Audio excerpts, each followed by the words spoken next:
Hijab-hijab.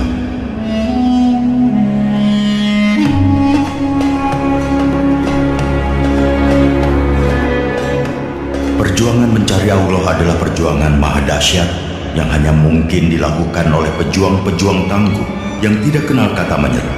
Allah bukanlah Tuhan statis yang membiarkan dirinya gampang ditemukan. Allah senantiasa membentangkan hijab-hijab lapis dan berbagai halang rintang untuk menyelubungi keberadaan dirinya, sekalipun para pencarinya mengetahui bahwa dia adalah inti segala sesuatu dari ciptaannya, baik yang bisa ditangkap panca indera maupun yang gaib. Untuk menemukannya bukanlah persoalan sederhana.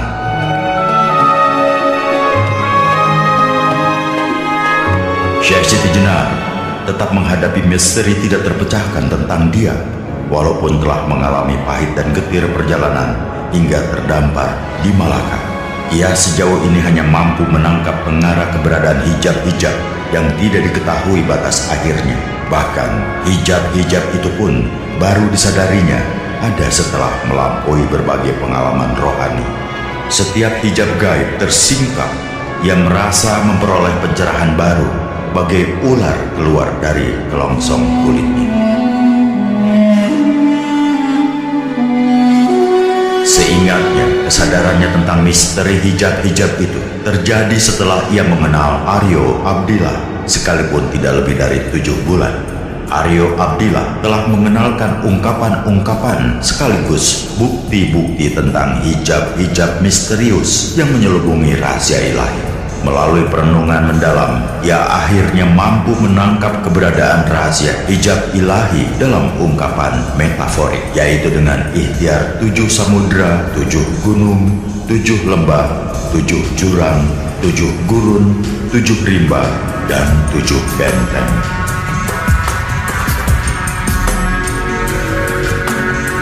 Sekalipun terdengar begitu dahsyat dan secara akal sulit dilampaui manusia, ungkapan itu lebih ditujukan pada gambaran suasana rohaniah diri manusia, sehingga ungkapan itu tidak perlu direnung-renungkan, dipikir, serta dikaji dengan nalar. Maksudnya, ungkapan metaforik tentang 7 samudra, 7 gunung, 7 lembah, 7 jurang, 7 gurun, 7 rimba, dan 7 benteng itu adalah gambaran dari citra diri yang bersifat rohani. Dengan demikian, perjuangan menyingkap hijab-hijab itu bukanlah dalam makna harfiah.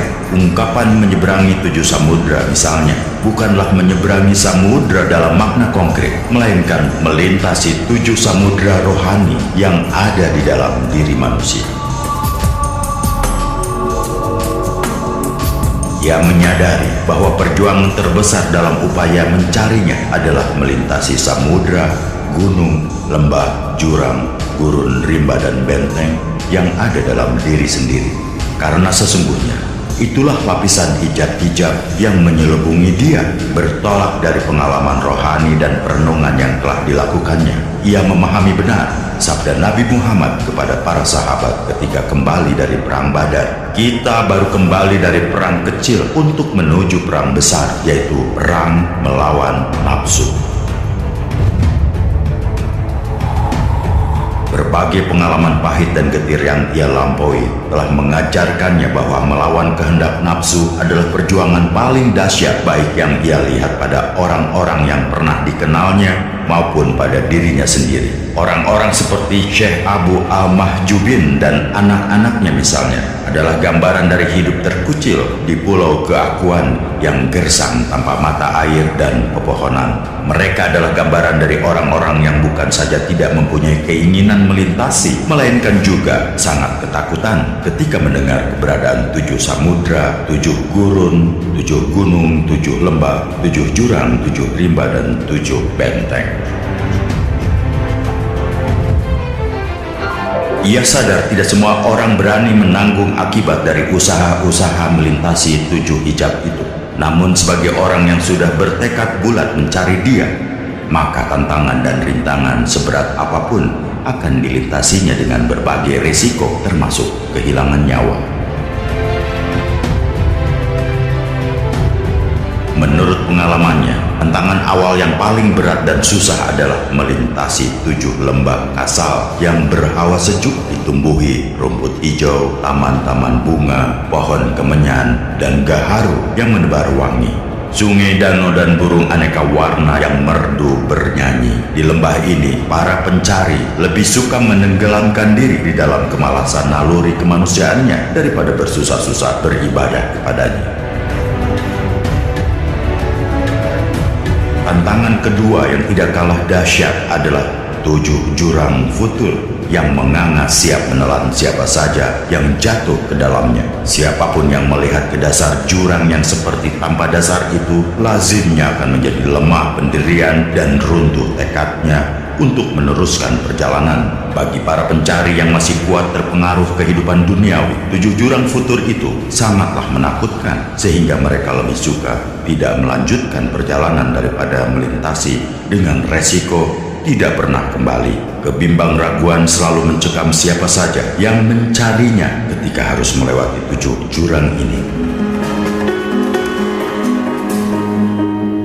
Tantangan ketiga yang juga dahsyat dan butuh perjuangan khusus adalah 7 gurun malal berupa hamparan pasir dan bebatuan yang membosankan. Di tengah perjalanan, para pencari sering dirayapi rasa bosan. Mereka enggan melanjutkan perjalanan padahal tujuan masih jauh. Tidak sedikit yang kemudian menggerutu, "Saya sudah berjalan sangat jauh dan mengulang-ulang ibadah yang itu-itu juga, namun tujuan saya tetap tidak tercapai."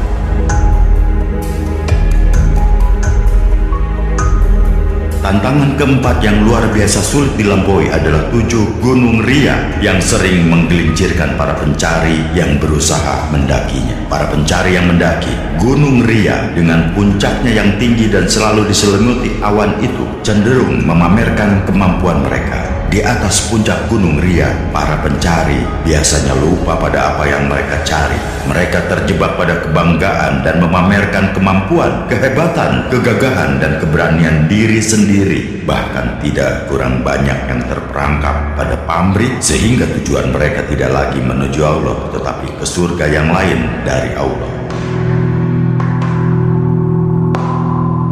Tantangan kelima yang sulit ditembus adalah 7 rimba sum'ah yang berisi raungan serigala, auman harimau, kicau burung, lenguh banteng, dan bunyi batang bambu yang berderak ditiup angin. Di rimba ini para pencari sering meniru perilaku hewan yang gemar memperdengarkan suaranya. Para pencari suka menceritakan berbagai amalia ibadah yang mereka lakukan dengan tujuan agar orang menyanjung dan memuji mereka. Bahkan sering terjadi para pencari benar-benar terperangkap pada suasana rimba raya, sehingga mereka menjelma hewan yang suka mengaum, melenguh, melonglong, dan berkicau untuk memamerkan kehebatan diri.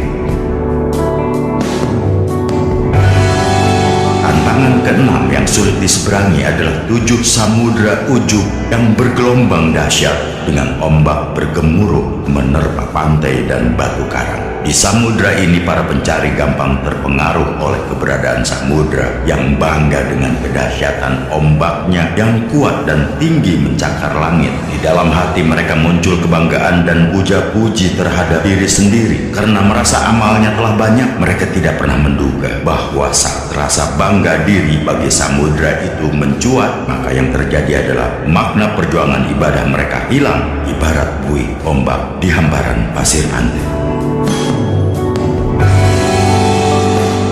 Tantangan ketujuh yang sulit ditaklukkan adalah 7 benteng Ajbun yang berdinding tinggi dengan tembok kokoh berukir dan berhiasan indah. Benteng-benteng itu dihuni oleh warga yang hidup dalam kemakmuran dan kelimpahan rezeki. Para pencari yang melintasi ke-7 benteng ini biasanya terpesona oleh keindahan arsitektur dan kemakmuran para penghuninya. Para pencari yang terpesona ini tidak jarang terjebak mengaku bahwa benteng-benteng itu adalah miliknya dan merekalah yang membangunnya. Para pencari yang demikian tidak menyadari bahwa saat mereka mengakui keindahan amalia ibadahnya, maka saat itu pula benteng-benteng itu menjadi pasir yang luruh tertiup angin.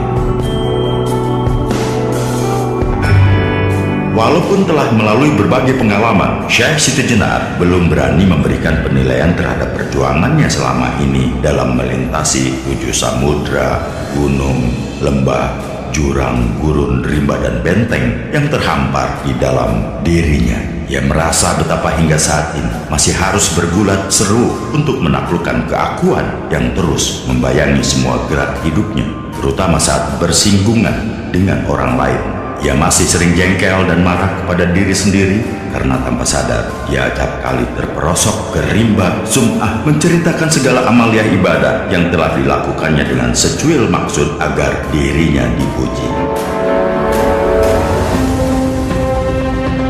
Dengan menumpang kapal dagang milik saudagar keturunan Arab Melayu bernama Ahmad Mubasyarah At-Tawalud, Syekh Siti Jenar pergi menuju kota pelabuhan Basrah untuk kemudian melanjutkan perjalanan ke Baghdad. Menurut pembicaraan sejumlah orang yang dikenalnya di Malaka, ia peroleh kabar bahwa di Basrah dan Baghdad terdapat banyak ulama masyhur yang memiliki kedalaman ilmu rohani, bahkan di antaranya terdapat wali-wali keramat. Berangkat dari kehausan akan ilmu-ilmu yang berkaitan dengan jalan mencari Tuhan, maka ia akhirnya memutuskan untuk meninggalkan Malaka. Ahmad Mubasyarah At-Tawalud adalah laki-laki gagah berusia sekitar 45 tahun, kulitnya coklat kemerahan, hidungnya mancung, kumisnya lebat, sekepal janggut dibiarkan menggantung di dagunya. Matanya yang lebar dan bening mengesankan bahwa dia orang yang polos dan cerdas. Dia selalu tersenyum kepada siapa saja yang diajaknya berbicara. Sejak pertama kali berkenalan dengan Syekh Siti Jenar, Ahmad At-Tawalud sudah menaruh simpati. Dia yang sudah memiliki pengalaman puluhan tahun sebagai saudagar menangkap semacam kepolosan dan kejujuran bahwa kenaifan Syekh Siti Jenar dalam berniaga. Oleh karena itu di sela-sela waktu senggangnya berniaga, dia menyempatkan diri berbincang-bincang tentang berbagai hal dengan Syekh Siti Jenar. Karena itu mereka berdua menjadi akrab. Dari berbagai perbincangan dan tukar pendapat, terutama yang berkaitan dengan masalah agama, Ahmad At-Tawalud merasa tertarik dengan pandangan Syekh Siti Jenar yang sering dianggapnya aneh dan sulit dipahami. Namun dia yakin bahwa Syekh Siti Jenar adalah orang yang tulus dan pantang menyerah. Oleh karena itu dia berharap Syekh Siti Jenar akan memperoleh cakrawala baru setibanya di Basrah dan Baghdad. Di sepanjang perjalanan, Syekh Siti Jenar berbincang tentang perniagaan, saudagar-saudagar nakal, pelabuhan-pelabuhan besar, agama, ulama-ulama besar di Basrah dan Baghdad, bahkan tentang hal-hal yang bersifat pribadi seperti nama diri. Syekh Siti Jenar mengaku sejak awal perkenalan ia sudah sangat tertarik dengan nama Ahmad Mubasyarah At-Tawalud. Nama itu menurutnya seperti tidak lazim digunakan orang. Selama ini saya merasa tidak pantas menanyakan soal nama Tuan, namun sekarang saya beranikan diri karena tidak dapat lagi menahan rasa ingin tahu saya. Ahmad At-Tawalud sambil tersenyum menjelaskan bahwa nama itu pemberian kakeknya, Syekh Ahmad Tauhid Al-Af'al bin Abdul Mubdi Al-Baghdadi, yang lazim disebut Syekh Abdul Mubdi Al-Baghdadi. Kakeknya merupakan guru rohani yang tinggal di pinggiran kota Baghdad. Sekalipun bukan ulama termasyhur, ia memiliki cukup banyak pengikut. Sampai sekarang makam beliau masih banyak yang menziarahi. Nama beliau Ahmad Tauhid Al-Af'al Abdul Mubdi Al-Baghdadi. Kata Syekh Siti Jenar penasaran, aneh juga kedengarannya, namun rasanya nama kakek Tuan berkaitan dengan nama Tuan. Benarlah apa yang Tuan katakan itu, kata Ahmad At-Tawalud. Nama saya memang berkaitan dengan nama kakek saya. Sepekan sebelum ia wafat, saat usia saya 40 tahun, ia menjelaskan arti nama saya sekaligus kaitannya dengan namanya. Apakah nama Tuan dan nama kakek Tuan berkaitan dengan pengesaan Allah, Tauhid? Tepat begitu, Syekh Siti Jenar. Menurut kakek, nama beliau mengandung makna keesaan af'al Allah. Maksudnya, segala sesuatu yang terjadi di alam semesta ini pada hakikatnya adalah af'al, perbuatan Allah. Berbagai hal yang dinilai baik maupun buruk pada hakikatnya adalah dari Allah. Jadi keliru dan sesat pandangan yang mengatakan bahwa yang baik dari Allah dan yang buruk dari selain Allah jelasnya. Makna keesaan af'al Allah pada nama kakek dijabarkan di dalam namaku, yaitu mubasyarah, terpadu, dan atawalud, terlahir.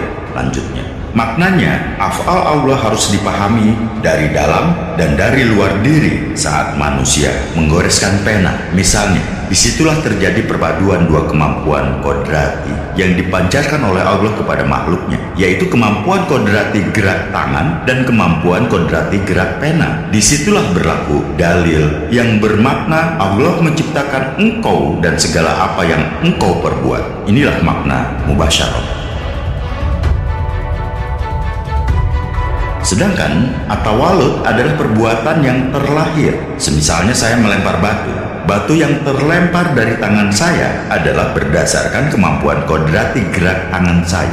Disitulah berlaku dalil yang bermakna bukanlah engkau yang melempar, melainkan Allah jua yang melempar ketika engkau melempar. Itulah yang dinamakan at-tawalud. Namun baik mubasyarah maupun at-tawalud pada hakikatnya adalah satu, yaitu af'al Allah, di mana berlaku dalil yang maknanya tiada daya dan kekuatan melainkan daya dan kekuatan Allah yang maha tinggi dan maha agung. Rasulullah dalam sebuah hadis diriwayatkan bersabda yang bermakna tidak bergerak satu zarah pun melainkan atas izin Allah. Mendalam sekali makna Tuhan dan kakek Tuhan, kata Syekh Siti Jenar menarik nafas berat. Kakek Tuhan pastilah seorang sufi agung yang sudah mencapai makom wahdat al-af'al. Tuan Syekh Siti Jenar, karena saya sudah terlanjur dididik menjadi saudagar oleh ayah saya, maka saya tidak banyak mengetahui seluk-beluk keilmuan yang didalami kakek saya. Namun, satu hal dari fatwa beliau yang selalu saya jadikan pegangan hidup, yaitu dalam keadaan apa saja, baik suka maupun duka, saya harus senantiasa meneguhkan keyakinan bahwa semua itu adalah perbuatan yang dikehendakinya. Karena itu, saya selalu disuruh meniru doa Rasul.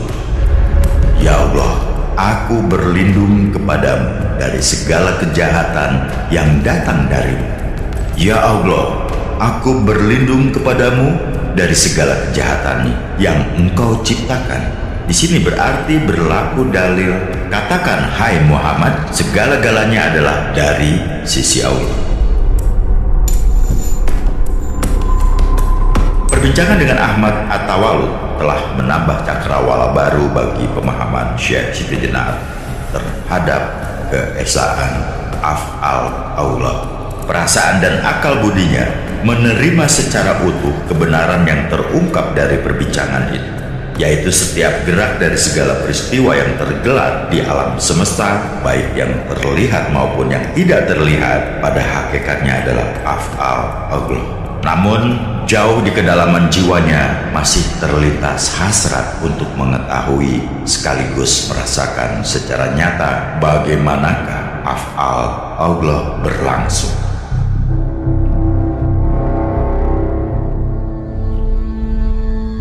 Langit hitam dipenuhi sejuta bintang bertaburan laksana permata ketika Syekh Siti Jenar duduk di anjungan mendengarkan debur ombak menghantam lambung kapal dan desau angin menerpa layar. Ia merenungkan berbagai hal sehubungan dengan perbincangannya bersama Ahmad At-Tawalud bagaikan ular keluar dari kelongsong kulitnya. Demikianlah ia mengalami kesadaran baru menguak hijab gaib ilahi dalam kaitan dengan nama-nama. Entah bagaimana awalnya, tiba-tiba saja Syekh Siti Jenar merasakan kesadaran baru menyingsing dari cakrawala jiwanya saat merenungkan keberadaan langit, bintang gemintang, laut, kapal, layar, perbincangan dengan Ahmad At-Tawalud, Bandar Malaka, Palembang, Caruban, Pakuan, orang-orang yang dikenalnya, dan dirinya sendiri. Ia menangkap makna bahwa segala apa yang telah dilihat dan dikenalnya selama ini pada hakikatnya adalah tidak ada. Semua yang mawujud menjadi ada karena memiliki nama, dan nama-nama itu sendiri jika dicari akarnya justru tidak ada. Namun nama-nama ada karena disepakati ada. Tentang Nagari Galuh misalnya, jika dicari benar di manakah tempat yang bernama Galuh, pastilah tidak ada. Yang ada hanyalah kumpulan desa dan kota seperti Caruban, Pasambangan, Babadan, Giri Amparan Jati, Kawali, Raja Galuh, Palimanan, Sindang Laut, Tegal Alang-alang, Gegesik, dan Talaga. Desa-desa dan kota-kota itu pun jika dicari letak pastinya juga tidak akan ada. Yang ada hanyalah kumpulan rumah, bangunan, pasar, kedai, perniagaan. Begitu juga dengan rumah, bangunan, pasar, dan kedai sesungguhnya hanya nama, karena yang disebut rumah, bangunan, pasar, dan kedai adalah kumpulan dari bagian yang disebut pintu, jendela, kusen, atap, genteng, usuk, dan reng. Ia merenungkan pula tentang keberadaan kapal yang ditumpanginya. Ternyata ia tidak menemukan satupun tempat di kapal itu yang bernama kapal. Kapal menjadi ada karena ia terdiri atas bagian-bagian, yaitu lambung, geladak, tiang, layar, anjungan, kemudi, jangkar, dan tali. Layar pun jika direnungkan ternyata tidak ada. Layar ada karena sebutan. Sejatinya layar ada karena terbentuk dari tiang, kain, dan tali temali. Kain layar pun hakikatnya tidak ada. Yang ada adalah jalinan benang. Benang pun kalau diurai adalah kumpulan serat. Ia kemudian merenungkan keberadaan dirinya seorang manusia yang disebut dengan nama Syekh Siti Jenar. Di manakah Syekh Siti Jenar yang sejati bersemayam? Fakta menunjukkan bahwa yang ada pada tubuh fisiknya tidak ada yang bernama Syekh Siti Jenar. Yang ada adalah kumpulan dari tangan, kaki, kepala, dada, perut, bahu, dan pinggang. Kepala pun pada hakikatnya tidak ada, karena yang ada adalah bagian-bagian dari kepala yang disebut kening, telinga, mata, mulut, hidung, dagu, rahang, gigi, rambut, alis, kumis, janggut, dan sebagainya. Lalu di bagian tubuh manakah Syekh Siti Jenar berada? Demikianlah menurut perenungannya bahwa segala sesuatu yang tergelar di alam semesta ini pada dasarnya hanya nama-nama yang disepakati keberadaannya, walaupun hakikat sejatinya nama-nama itu ada karena disepakati ada. Tiba-tiba ia teringat ucapan Aryo Abdillah yang selama ini masih sulit dipahaminya. Jika engkau melihat dengan matamu dan kemudian engkau melihat dengan mata hatimu, maka segala nama apapun juga pada hakikatnya akan kembali kepada sumbernya yang satu, yang dia yang wujud dari segala yang mawujud. Dia inti dari segala nama. Mengingat ucapan Aryo Abdillah, ada kilatan di kalbu yang langsung menyambar benaknya. Kilatan itu adalah kilatan gambaran dari munculnya nama Az-Zohir dari wujud. Syekh Siti Jenar tersentak. Apakah segala sesuatu yang tergelar di alam semesta yang dapat dilihat dengan mata indriawi adalah pengejawantahan dari Az-Zohir? Jika memang demikian adanya, berarti di balik segala yang mawujud, yang zohir ini pasti ada yang batin. Dan al-batin adalah nama Allah juga. Saat ia tengah membolak-balik, mengkaitkan, menghubungkan, dan menjalin makna az-zohir dan al-batin untuk memahami keberadaan yang mawujud dan yang wujud, ia dikejutkan oleh kehadiran Ahmad At-Tawalud yang sudah berada di belakangnya sambil terbatuk-batuk. Tanpa hujan, tanpa angin, dia berkata, "Dulu, sewaktu saya menikmati keheningan malam dengan taburan bintang laksana permata, kakek mengingatkan agar saya tidak terjebak ke dalam pesona yang mawujud." Mendengar ucapan Ahmad At-Tawalud, Syekh Siti Jenar merasakan hijab yang menyelubungi kesadarannya tersikap lebar. Ia menangkap kebenaran di dalam az-zohir dan al-batin dalam kaitannya dengan keberadaan segala ciptaan. Dia adalah segala kenyataan dari segala sesuatu yang tersembunyi, dan bersama itu pula rasa ingin tahunya tentang Syekh Abdul Mubdi Al-Baghdadi semakin kuat. Apakah kakek Tuan mencatat pelajaran-pelajaran rohani yang diberikannya? Ataukah beliau memiliki murid-murid pengganti? Ia ada mencatat beberapa ajaran yang tidak saya mengerti, kata Ahmad At-Tawalud. Namun, sejumlah buku tulisan para sufi termasyhur yang dimiliki kakek sampai sekarang masih saya simpan dengan baik. Soal murid-murid kakek, satupun saya tidak ada yang simpati. Mereka saling berebut jabatan mursyid, mereka saling mengaku bahwa merekalah pewaris rohani kakek. Tapi saya tahu persis, hati mereka jahat dan pikiran mereka penuh pamrih duniawi. Jika Tuan berkenan, saya ingin sekali mempelajari kitab-kitab peninggalan kakek Tuan. Saya yakin kitab-kitab itu adalah hasanah perbendaharaan yang tidak ternilai. Syekh Siti Jenar memohon. Tapi Tuan Syekh Siti Jenar, kitab-kitab itu adalah kitab-kitab besar yang tidak sembarangan orang bisa mempelajari. Apakah Tuan bisa membaca dan memahami isinya? Saya sendiri selalu membuka beberapa bagian, sudah merasa tidak sanggup melanjutkan. Tuan, kata Syekh Siti Jenar tersenyum, sekalipun Tuan mengenal saya sebagai saudagar, perlu Tuan ketahui bahwa sejak kecil saya dididik di Padepokan Giri Amparan Jati di bawah asuhan kakak sepupu saya, Syekh Datuk Kahfi. Saya sudah menguasai nahwu, sarf, dan balaghah. Saya juga sudah paham tentang ilmu tafsir, mustalah, al-hadis, usul fikih, dan mantik. Insya Allah saya akan mampu mempelajari kitab-kitab peninggalan kakek Tuan.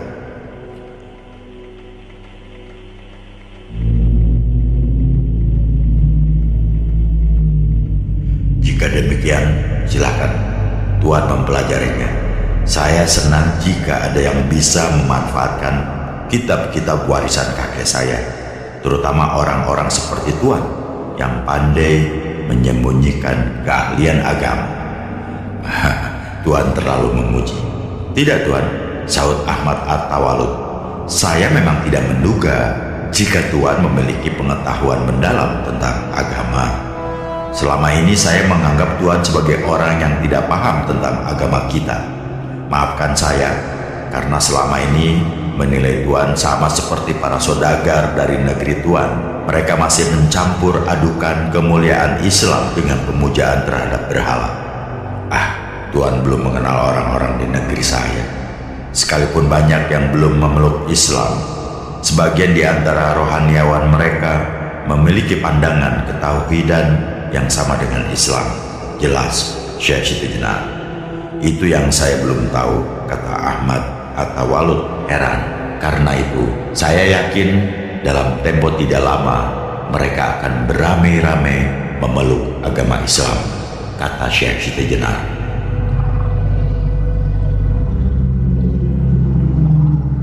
Hasrat Syekh Siti Jenar untuk menegak ilmu pengetahuan rohani di tengah gurun keterbatasan dirinya terlampiaskan saat tiba di Basrah. Berbagai kitab peninggalan Syekh Abdul Mubdi Al-Baghdadi yang memuat ajaran para ulama sufi besar seperti Abu Mansur Al-Hallaj, Abu Yazid Bustami, Abu Said Al-Karas, Abu Bakar Al-Kalabazi, Abul Qasim Al-Qusairi, Muhyiddin Ibnu Arabi, Al-Ghazali, dan Abdul Karim Al-Jili. Dipelajarinya dengan penuh semangat, bagaikan musafir terlunta-lunta di tengah padang kemudian menemukan mata air. Begitulah ia dengan rakus menghirup kesegaran pengetahuan yang digali para ulama agung tersebut. Di antara sejumlah kitab yang sudah dibaca dan dipahami, yang paling berkesan adalah kitab Haqiqat Al-Haqaiq, Al-Manazil Al-Ilahiyah, dan Al-Insan Al-Kamil, tulisan Syekh Abdul Karim Al-Jili, ulama sufi yang wafat sekitar setengah abad silam. Menurut Ahmad At-Tawalud, Abdul Karim Al-Jili adalah kawan akrab kakeknya. Mereka berdua sering terlihat perbincangan rahasia yang tidak seorang pun boleh mendengarkan. Syekh Siti Jenar menilai ungkapan-ungkapan yang digunakan Al-Jili sangat sederhana, lugas, gampang dipahami, dan yang terpenting memiliki banyak kemiripan dengan pengalaman rohani yang telah dilewatinya.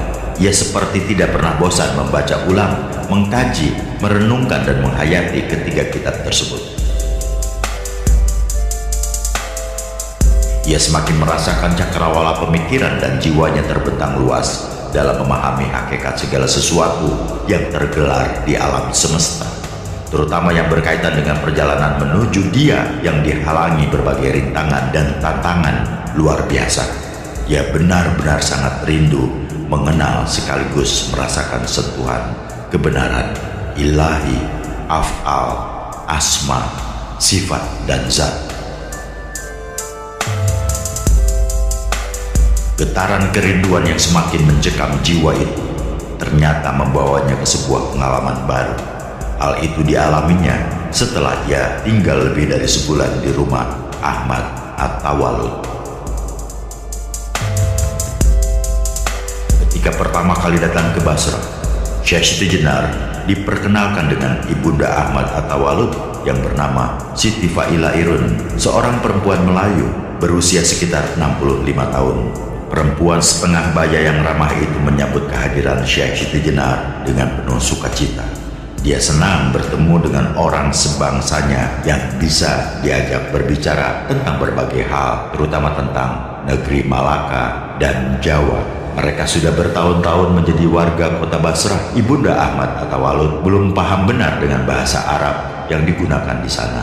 Itu sebabnya dalam pergaulan sehari-hari dia hanya bisa berkomunikasi dengan suami, anak, dan cucu-cucunya yang mengerti bahasa Melayu. Ayahanda Ahmad At-Tawalud bernama Abu Amar Al-Hisi, berusia sekitar 70 tahun. Ia menyambut pula kehadiran Syekh Siti Jenar di rumahnya dengan penuh keramahan. Ia merasa senang jika Syekh Siti Jenar bersedia mendengarkan cerita-cerita masa mudanya. Semangat hidup seakan muncul kembali ketika menuturkan kisah kegagahannya mengarungi samudra dan singgah di berbagai negeri di masa silam. Sebagai pemuda yang sejak kecil terpisah dari orang tua dan hidup di padepokan dengan penuh keprihatinan, Syekh Siti Jenar merasakan keramahan yang diberikan ayahanda dan ibunda Ahmad At-Tawalud sebagai kehangatan ayah dan ibu yang didambanya dalam mimpi-mimpinya. Itu sebabnya untuk mengisi waktu senggang saat beristirahat setelah penat mempelajari kitab-kitab, ia gunakan untuk berbincang dengan mereka. Bermula dari keakraban dengan ayahanda dan ibundanya, Syekh Siti Jenar akhirnya mengenal anak-anak Ahmad At-Tawalud juga. Anak pertamanya bernama Failatun Nafsiyah, akrab dipanggil Nafsa, usianya sekitar 23 tahun, belum menikah. Anak keduanya juga perempuan bernama Salma Izzatur Rahmah, usianya sekitar 21 tahun, sudah menikah dan memiliki 2 anak laki-laki. Anak yang ketiga laki-laki bernama Ibnu Afkaral Afrad, berusia sekitar 19 tahun, sudah menikah dan memiliki seorang anak. Anak yang keempat juga laki-laki bernama Ahmad Kasyaf Al-Basuri, berusia sekitar 17 tahun, belum menikah, belajar di Universitas Nizamiyah Baghdad. Suatu saat, Siti Failatun menceritakan tentang Nafsa, cucu kesayangannya yang dianggapnya bernasib malang karena sampai memasuki usia 23 tahun belum menikah. Syekh Siti Jenar menduga anak sulung sahabatnya itu tentulah berwajah jelek dan berperangai buruk. Namun saat pertama ia melihat mata Nafsa yang bulat dan lebar serta ditumbuhi bulu-bulu panjang yang lebat, ia langsung membayangkan bahwa wajah di balik cadar itu pastilah memancarkan kecantikan bidadari.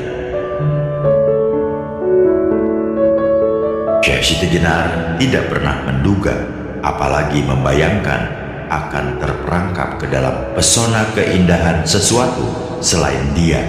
Ia yang sepanjang perjalanan rohaninya selalu berusaha menghindari hal-hal duniawi, kini menghadapi persoalan besar yang sebelumnya tidak pernah ia bayangkan dan impikan.